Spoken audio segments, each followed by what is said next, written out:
All right. Hi, it's Walter Pritchard. I'm a software analyst here at Citi. Happy to have Tim Regan with us. He is the Chief Accounting Officer and the incoming CFO of Dropbox. And I was going to go, we also have Rob Bradley, who's the head of IR on the line as well, if needed. And I was going to go through some questions I had prepared, and there is a window off to the left in your conference panel there that gives anybody connected on an opportunity to send us questions. So I can take those when you send them, and you can also email me if that works better. So again, Tim, thanks a lot for joining. You bet. Nice to be here. Great. So I guess where I wanted to start is where we started with most companies here, just reviewing and sort of looking forward at what's happened in this COVID work from home environment. What sort of puts and takes have you seen in the business, and how do you expect it to play out as we look into the rest of the year and beyond? Yeah, great question. I think we've been really fortunate, honestly. Our CEO, Drew, talks about this as being a dramatic change, similar to the shift to the cloud or mobile. So this move to work from home is definitely a moment. And we think that our product is well suited to the remote distributed work environment. Certainly something we've been working on for a long time, keeping files and teams in sync anywhere at any time. And so it's really lucky for us to have a product that fits this moment.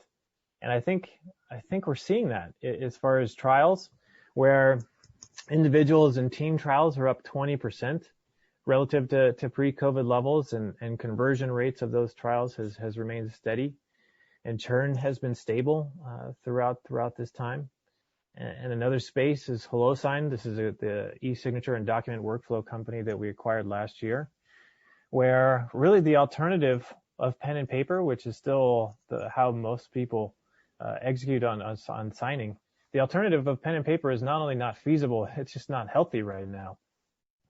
And so that gives us a large opportunity to pursue, where usage of HelloSign is up 25% relative to pre-COVID levels. So seeing strong activity on the trial side of both core Dropbox and HelloSign.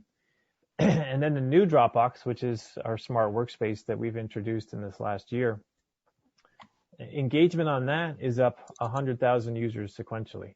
So now 450,000 out of our 500,000 business teams are using the new Dropbox as they are figuring out how to engage with their employees and colleagues in this work from home environment. So strong top of the funnel momentum.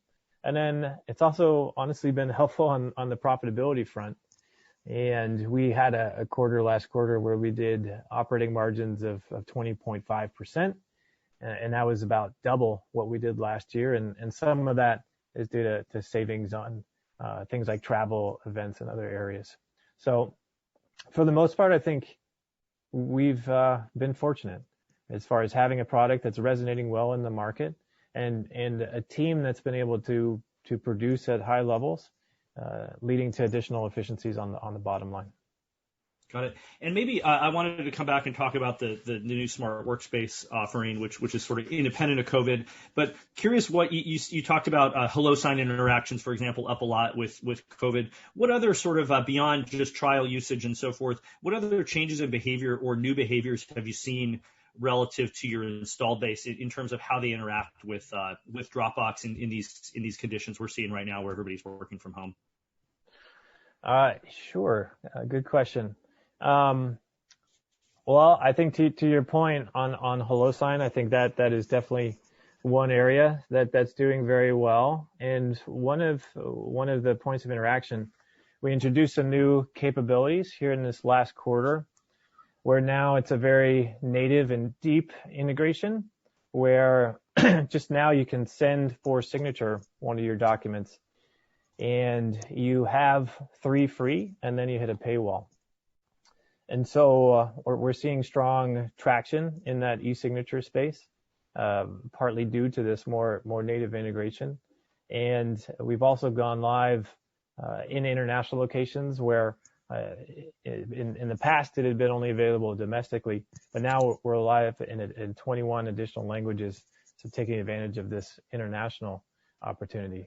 So I think to your point on HelloSign, I think that is a space that we're seeing a strong traction. And then one other maybe interesting point to note is just the fact that people use Dropbox not just for their work lives, but for their home lives. And so I think about my own experience where I could go from talking to an investor or talking to a member of our management team in one moment, and then the next moment I'm chasing the kids to go clean up something that they've spilled in the kitchen, right? So I'm constantly toggling back and forth between work and home. And so this is where we've introduced some new features and functionality. And I think of things like passwords, which stores and syncs your passwords across devices.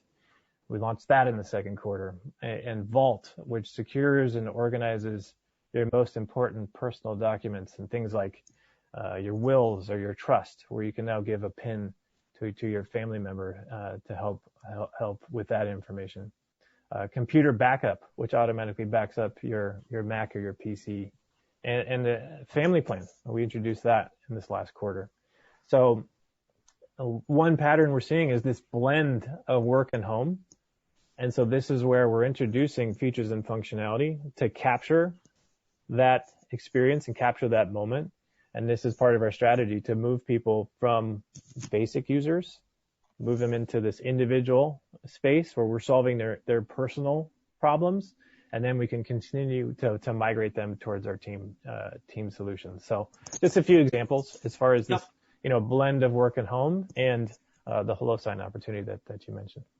And one question that already came in here that's relevant to the discussion we're having right here is, the free user base, the 600 million users, has been a big driver of your paid business. Are you seeing any changes in behavior in that base around usage or churn? And how do you look at the potential propensity for those users to upgrade now versus pre-COVID? Has there been anything notable there, or any strategy that Dropbox has to try to monetize those customers more so than in the past? Yeah, great question. And to the question's point, we do have over 600 million basic users, right? So 600 million people familiar with our product and using our product. And so it's up to us to keep introducing these new features and functionality to move them along into our paid usage state and then from individuals and into teams.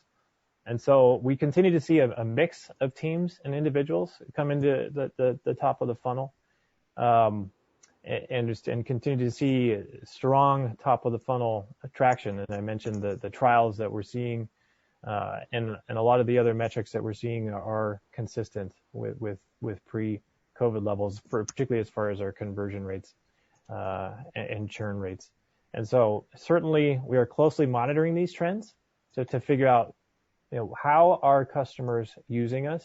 How can we continue to introduce features and functionality that solve their challenges and both retain them and then continue to drive them up to our premium SKUs. Got it. One market that you've talked more about recently, including on the last conference call, a couple large transactions, was the education market. And I think that's been a market for the company for a long time. Is there something now that's driving more monetization there? And how do you look at the sort of role of those types of customers? They sort of cross the professional, personal boundary that you've already referred to. Yeah, good question. We've certainly seen strong success in the EDU vertical. A few quarters ago, we closed a deal with CUNY. We've also closed deals with Oregon, Arizona, and the University of Michigan as a deal we closed last quarter. And so if you think about it, again, this COVID experience that we're all dealing with, students and faculty need a place to share content back and forth. Certainly not as easy as the old days of just handing in your paper. And so this is another solution. This is another vertical that we've seen accelerate in this COVID moment. And we think it's a great strategy for us because it seeds our future users. And I think about my own way of using products. If I'm already using a product and storing my content in it and getting more acquainted with the ecosystem and figuring out the features and functionality that I enjoy within a product, I'm more likely to stay. And so as we're procuring these users in this, call it student state, as they exit, we have that advantage to convert them into paid users on our individual plans and ultimately our team plans as they exit the university life.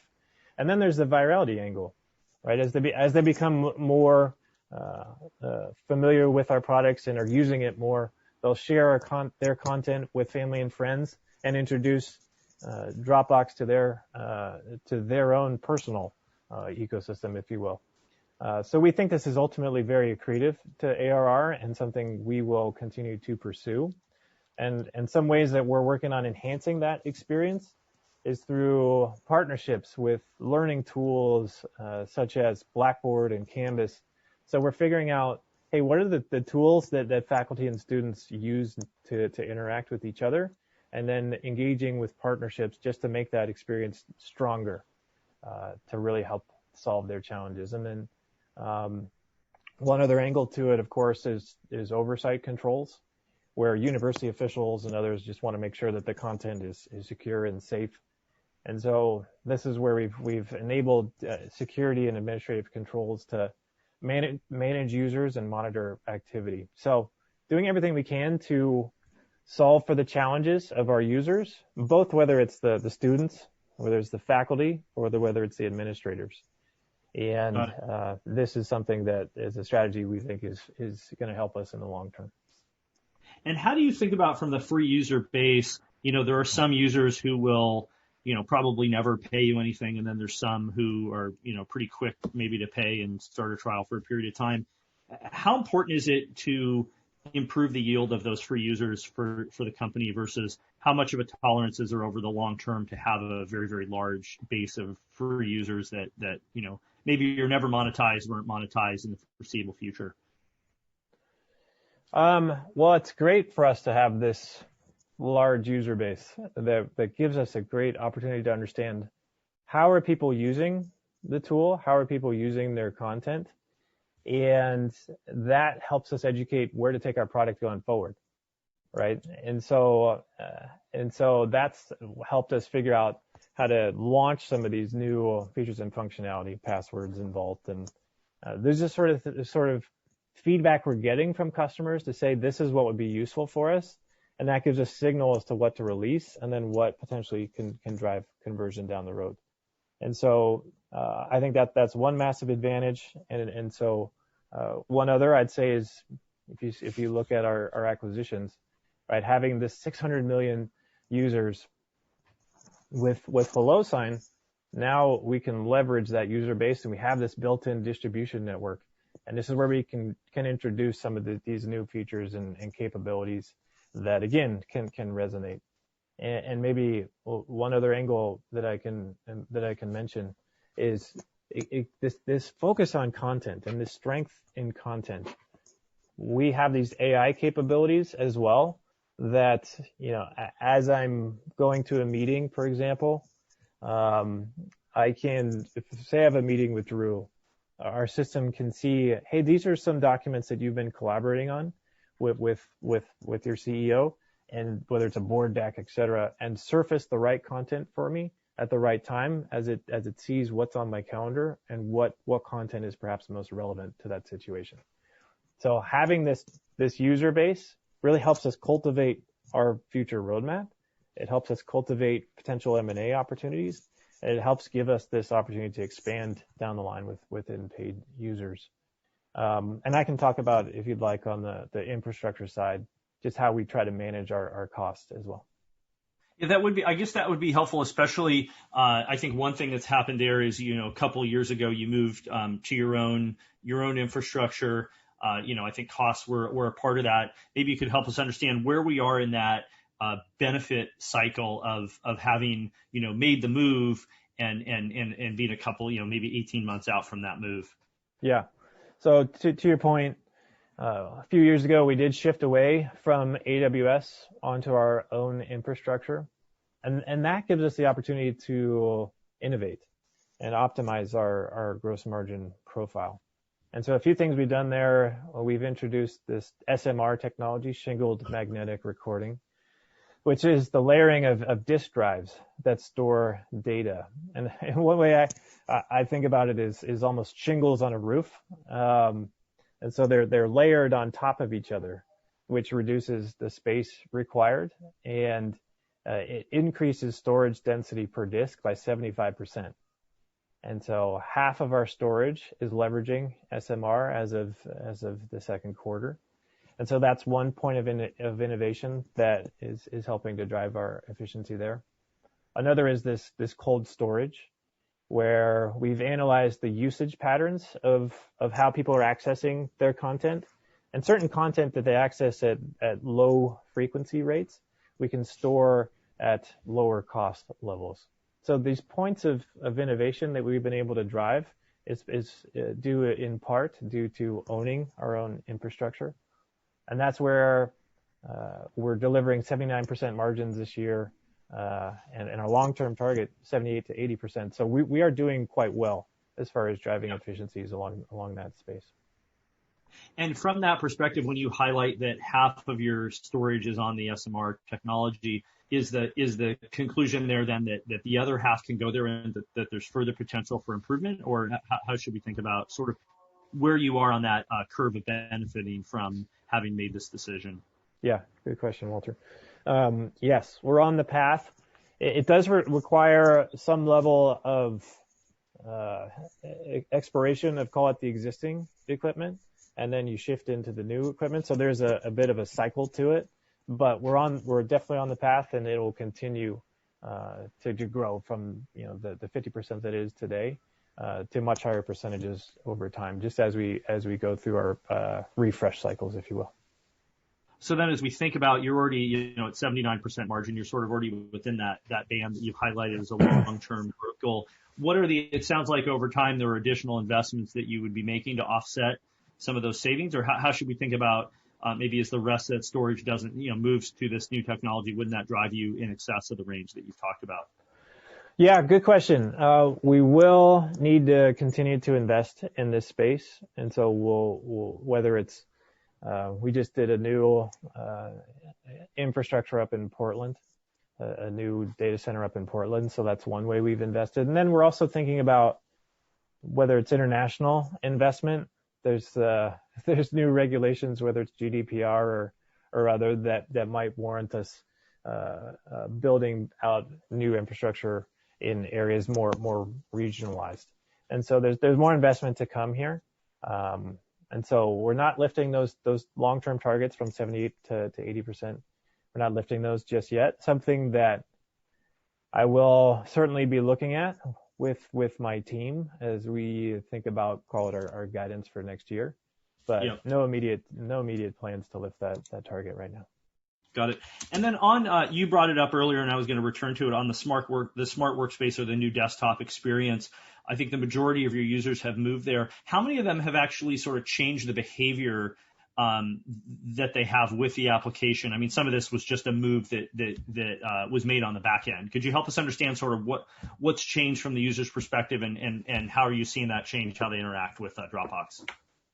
Sure. So their engagement, so not only have, call it, 90% of our teams adopted it, engagement is up 60% from pre-COVID levels. And so they are using it. And maybe to take a step back as far as what is the new Dropbox. Sure. Yeah, that'd be good. So it's aimed at solving the problem of fragmentation in your workday. So right now, our content is scattered. We don't know where to find our various documents, and whether it's a cloud doc or a Microsoft doc or Adobe, Google, content is everywhere. And we are constantly toggling between tools, whether it's our Slack or Zoom or Atlassian or Dropbox, constantly bouncing around between tools. And particularly in this time, we don't necessarily know what our teams are up to. We don't know what they're working on. We don't know what they're focused on. We don't know what documents they're engaged with. And so the idea from the new Dropbox is to help solve for that fragmentation of your work experience and bring focus to your day. And so we bring together your content, right? So your cloud docs and Microsoft and Google, everything is in Dropbox. Your tools, you can go to Dropbox and natively launch Slack, you can launch Zoom, you can launch Atlassian, so you can use all your tools all within Dropbox, and you can see what your teams are up to, whether it's the documents they're operating in or what they're commenting on, etc. So this is what we launched in the back half of last year, and to what we talked about, it's 90% adopted across our teams, and that was our main goal this year, is to drive adoption. So we are definitely continuing to monitor how customers are using it to figure out, okay, now how do we evolve the product to make it even more useful? And our head of product, Timothy, talks about trying to make this a toothbrush experience where you wake up and you use it, and you go to bed and you use it, and you've been using it throughout your day. And this is where we are looking to launch another update and iteration to the product in the back half of the year. So stay tuned for that. And one of my main focuses is, okay, now what does this mean for monetization? And so one angle to it is better conversion and better retention, right? As more people are using your product, more likely to stay and more likely to convert. But then there's also this concept of the foreground canvas, where with the new Dropbox, if I'm playing in it every day, and this is what I see as a user of it, is that now I can easily see what are the features and functionality that might be pertinent to me and it might be useful to me. And so I can natively click on this hello sign as an example. I can see, okay, I'm in this doc, I want to get it signed, so I send it for signature, and I go through this 3 free, and then I hit a paywall. And so we have this foreground experience where now people can actively see what Dropbox can do for them, and they can see, do I want to transfer a document? Do I want to send it for signature? Do I want to scan a document? All these sorts of tools that people didn't necessarily know existed, we can bring to them and market to them more efficiently. So there's opportunities there to drive upsell, to drive additional adoption. And so that's what we are focused on, as far as how do we get people using it as much as possible, engage with it as much as possible, and then how do we monetize from that experience? And how do you think about it just from a pure capacity perspective, that if I'm pulling all those documents, from these other stores into Dropbox, does that count against my capacity? And doesn't that on its own sort of just drive users to hit their free tiers and an upsell? Yes. Yeah. So the more people are bringing documents in, the more they're storing with us. That's a good thing from a monetization perspective, because then they will cap out on storage capacity and shift over to paid plans. So, and again, we're being smart on the cost angle to that, right? And so that's where we already touched on our gross margins and our ability to navigate this increased engagement that we've seen and flex to what people are using. So all this increased usage that we've seen in recent times has been factored into our guidance. Got it. Relative to the mobile world, and so mobile, I think hasn't changed materially. The new Dropbox has been mostly focused on the desktop. What sort of opportunities are there on the mobile side to help to drive increased users, and how important is that from the top of the funnel perspective now versus where it was a couple years ago? I think it is very important, and something we're very focused on is I think we all realize how much that we're on our phones and the opportunity that mobile presents. And so we are focused on bringing an experience that, and whether it's the new Dropbox, that fits across your desktop, across the web, across the mobile device. And so that's something that we are highly focused on. Capitalizing on these mobile channels, definitely something we've seen a lot of traction in and focus on. And you see that in things like trials and how those have lifted and how conversion has gone there. And then it just making the experience as easy as possible. And maybe one example I'll give that I use all the time is when I'm asked to send a document to somebody. the scan functionality that Dropbox has is something I use all the time. And I do that just from my phone. If I've had to sign something or if I want to send something to somebody, just take a quick picture of it with our scan functionality and send it off. And it's extremely easy. And I think these are opportunities that we're seeing as far as how are people engaging with our product and what channel are they engaging through, and then what does that mean as far as how we iterate on our product roadmap. Got it. Got it. Turning back to the numbers, an area that I think Dropbox has been messaging is around shifting to ARR as opposed to, trying to do kind of units and pricing. Can you help us understand, I think it is a pretty simple model in terms of unit, seats and price. And so, the sort of drawbacks around that, why are you focusing people away from that? And are there any, sort of significant changes that are precipitating that in terms of how maybe folks have looked at it in the past with, units and ARPU? Sure. Yeah. Good question. I definitely see ARPU or ARR as our key metric. That's how we drive our business. And we do not optimize for a given lever between paying users and ARPU, because overly focusing on one or the other can be distortive. And maybe to give you a few examples, one of which, and we've seen this in the past, is deal timing, right? So if we close a large outbound deal at the very end of a quarter, that can depress ARPU in that short-term moment. And so this is actually obviously a great thing for the company to close these larger deals. And so this is accretive to ARR, but it does put pressure on ARPU. And so this is where we are focusing on ARR. And again, EDU is another example where over time, it's something that is accretive to ARR and helpful to our long-term strategy, but in the short term can depress ARPU. And maybe one last example is family plan, right? So we just introduced this last quarter. So you could have a family signing up for 6 users at a given price. So that's going to have an interesting dynamic across paying users versus the actual price they're paying. And so this is where overly focusing on one of those levers versus just total ARR, you can lose track of what's really driving the business forward, and that's why I primarily focus on ARR.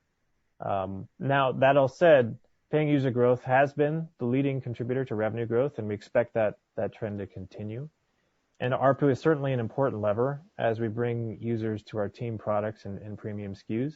So we do find value in both paying users and ARPU, and we'll continue to disclose both metrics. But I primarily focus on ARR. I think our management team and our board does as well. And then, of course, we dig in and try to understand the levers underneath it. But this is why we don't primarily focus on, call it the subset levers. And how do you think about with HelloSign, you brought in something that was kind of a standalone functionality into the platform. How do you think about sort of consolidating and Dropbox's role as a consolidator, bringing in other sort of productivity collaboration technologies into the platform, and what was it that enabled HelloSign to be looked at as something that made sense to be put on the platform? Yeah. Challenging to predict on the consolidation is a dynamic space with high valuations. But M&A is certainly a part of our strategy, and we've certainly seen COVID accelerate these team collaboration trends that were underway, and so big opportunity to solve customer challenges on productivity and collaboration. So as we think about M&A, we will assess our strengths, and so this is where HelloSign fit very well, right? They're focused on SMB, they're focused on self-serve, the ability to leverage and engage with our 600 million users. And I also think about what made a lot of sense on the HelloSign acquisition is the life cycle of a signature, where if you think about the steps to get a signature, you have to find your document, you have to send it out for signature, and then you store your document. And so Dropbox can help with all of those steps, right? You find your document in Dropbox, send it for signature now through Dropbox, and you can store it through Dropbox. right? So that's something that makes complete sense from a synergy perspective, from a user experience perspective. And so we'll continue to look at opportunities that fit with that sort of construct. And so certainly potential for consolidation in this space, but also room for multiple players. Got it. Yeah. And as it relates to COVID, I'm curious what behavior you're seeing around customers who, I mean, you have the new Dropbox, which enables you to consolidate content from other stores. Differentiation versus what Google's outselling and what Microsoft is outselling in this space. Have you seen any change in how COVID has shifted that landscape, and what sort of customers are utilizing Dropbox potentially more than some of those other offerings?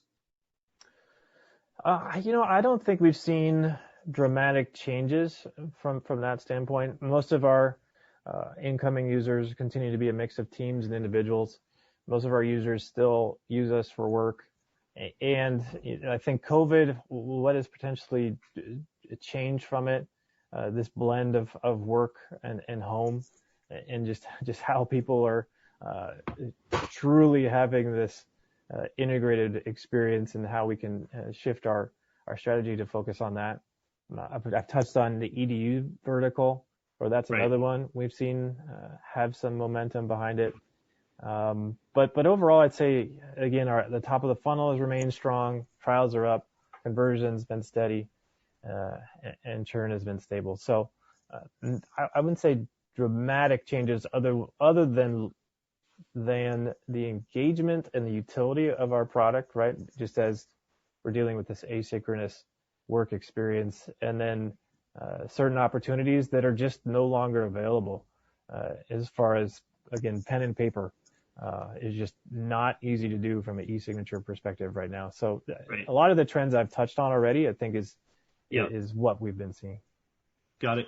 And on around productivity of, or I guess return from the sort of direct sales type of sales motion. I know you've had, it's not your primary vehicle for driving, new paid customers and so forth, but could you contrast the sort of return that you get from the direct sales type activities versus the online customer acquisition, the free to paid and so forth? And is this an area that we should expect you to invest more over the coming quarters? Yeah, great question. I think on the outbound side, that's where we have seen travel introduce some friction to the process. And this is part of the macroeconomic uncertainty that we're all facing these days. It's just not as easy to jump on a plane and go talk to a customer and close a potential deal. To your point, though, this is a small percentage of our revenue. 90% of our revenue is still self-serve, and 10% thereby being outbound. So no plans to change that mix. It's a strategy that's worked very well for us. It has proven to be highly efficient. And I will say we're fortunate to have a product that's needed right now. And so that's where we can engage with those we know we can help. EDU, again, a great example. And so we'll still continue to leverage our self-serve motion, just where we see pockets of Dropbox usage in a given company. That gives a signal on where we can target our outbound teams. And so we'll continue to leverage that. It's proven to be very effective, and we will stick with what's working there. Got it. Actually, I'm getting quite a few. The last couple of those have come in from the email questions here, and I'm getting a couple more. One, I think, just kind of almost summarizing and asking a follow-up to what I've already asked you. You've mentioned engagements up a decent amount. You've mentioned trials are up, a decent amount, and that conversions are holding, as they had in historical rates. I think the question is, what is the disconnect between revenue not accelerating more? Is there something in the business where there's an offset to some of these factors that you've identified that are clearly positive factors? Yeah, no, that's a fair and great question. Part of the revenue guidance deceleration is just the lapping of our Plus repricing. So we increased prices in the last year or so on the Plus program, and that expired at the end of last quarter. So that's putting pressure on the back half of our year.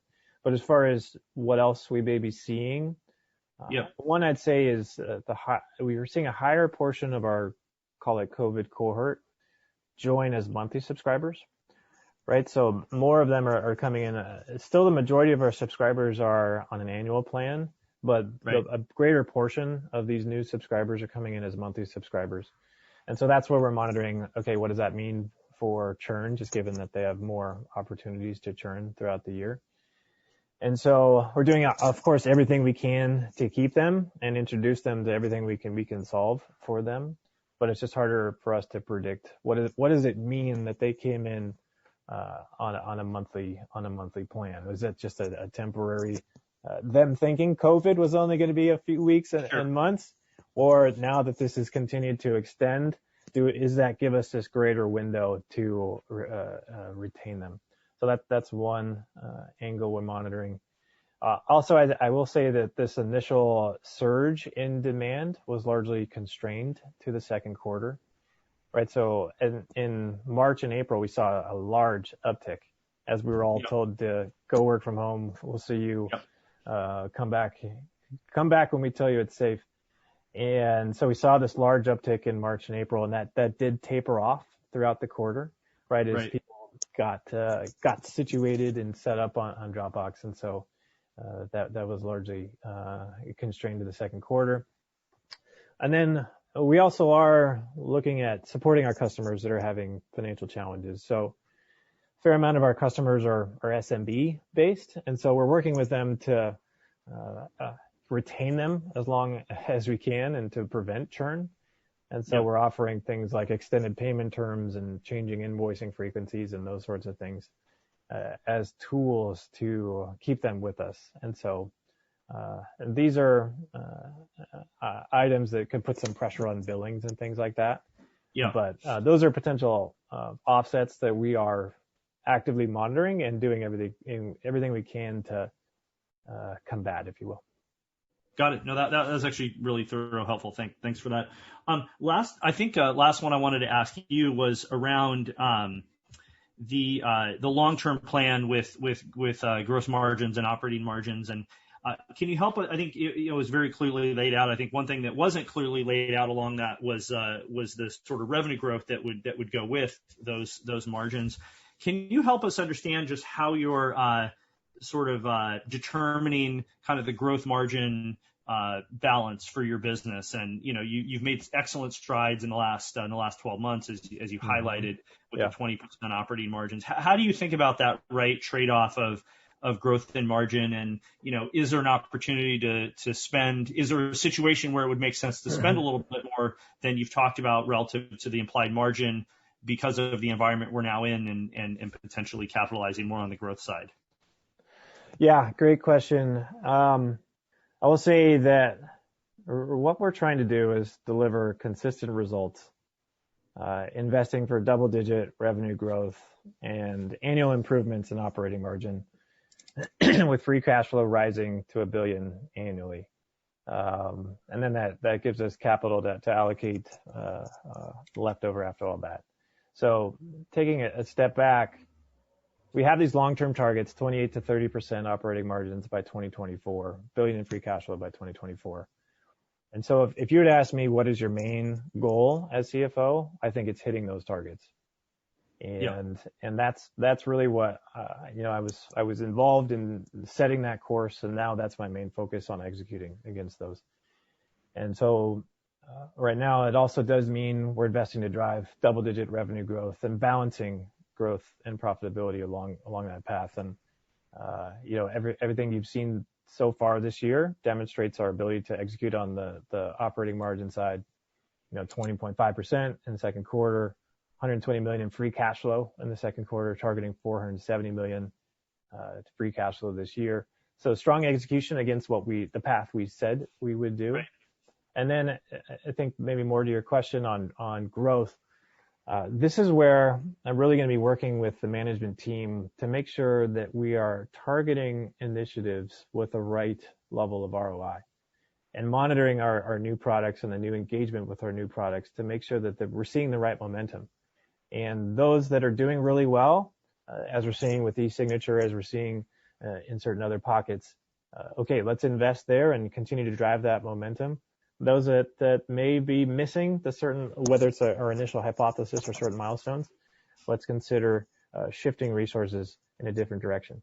And so I think part of it is the prudence and discipline we plan to bring to driving our business forward, where we definitely plan on seeing what's working, what's not working, and driving towards that. And as far as potentially what are those opportunities to drive revenue growth, I continue to see significant opportunity in this work from home space, opportunity in conversion from basic users into individuals and into teams, opportunity that we're seeing in the smart workspace. So I think there's significant challenges we're trying to solve across our customer base and significant opportunity to drive this growth. And it's up to us and the management team to monitor what's working and invest in that direction. Got it. About out of time, just had one other question that came in.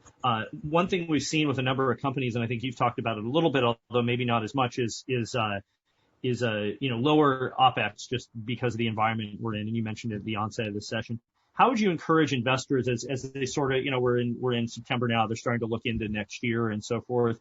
How should investors look at the performance especially on the OpEx side during this year and sort of tease out what has been that impact? I mean, understanding there's not only some savings that have come, but there's also areas that you as a company have had to invest maybe incrementally because of the work from home scenario. But how should investors think about, that as we look into next year where that normalizes potentially?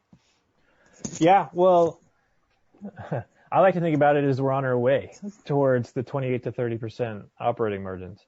Right. And we've maybe taken instead of a step and a half forward, maybe 2 steps forward this year. Right. And so now I see the momentum continuing. And I think one maybe to give you a specific example, opportunity that we're clearly seeing right now is the vast majority of our employees are currently based in high-cost locations.